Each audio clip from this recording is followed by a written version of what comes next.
Have you ever thought about a seed?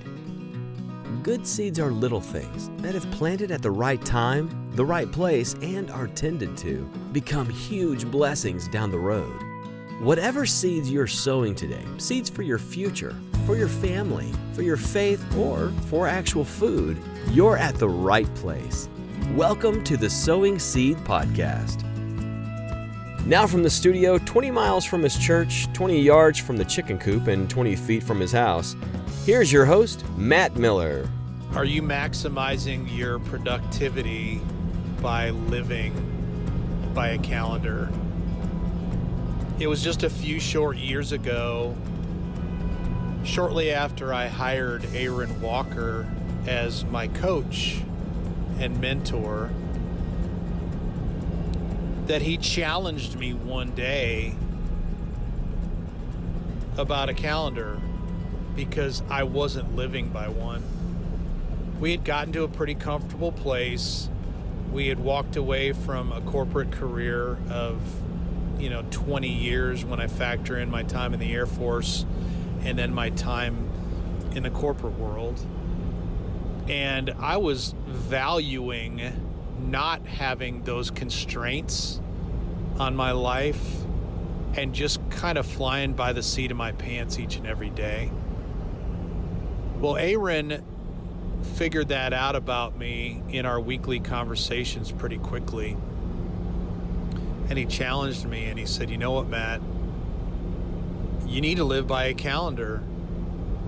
You need to schedule your time to make sure that you are giving the things that you need to be spending your time on the attention that they deserve and that they need so that you can move the ball forward on a daily basis." Man, I fought that. Oh, I fought that. And I still have days where I really don't like the constraints of a calendar that much.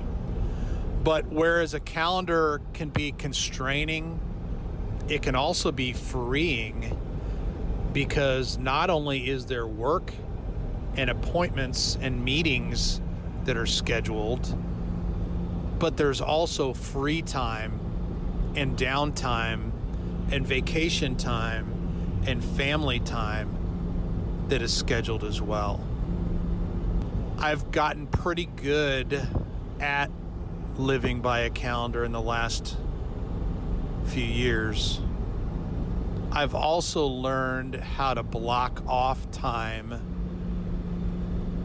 and to batch certain things so that they don't completely and totally take over my life.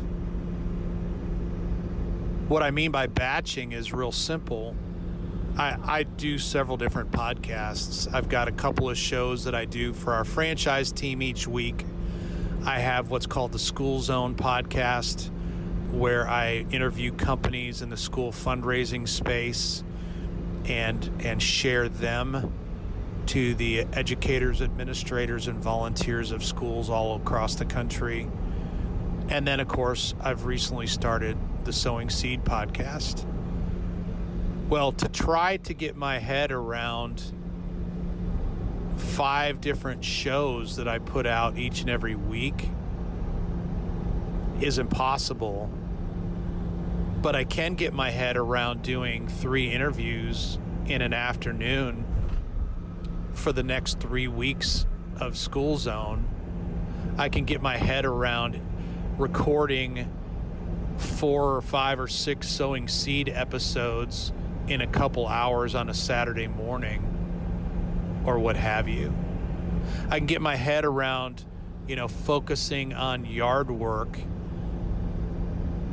and several different projects that I need to put together, all at one time on an afternoon or early evening before it gets dark.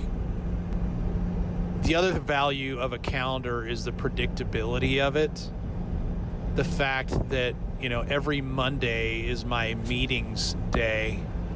And though I don't enjoy that sometimes, I know that all the meetings with the key players in my different businesses are going to happen each and every week. We're going to have that time to talk and to discuss and to strategize so that we can be moving the ball down the field each and every week. And then the rest of the week, I've got more freedom to do other things, whether it be interviewing, being interviewed, working in and out of schools like I'm on the way to Odessa, Texas right now to do, etc. Now, the whole calendar thing not only works for work and business, but I would encourage it for family time too.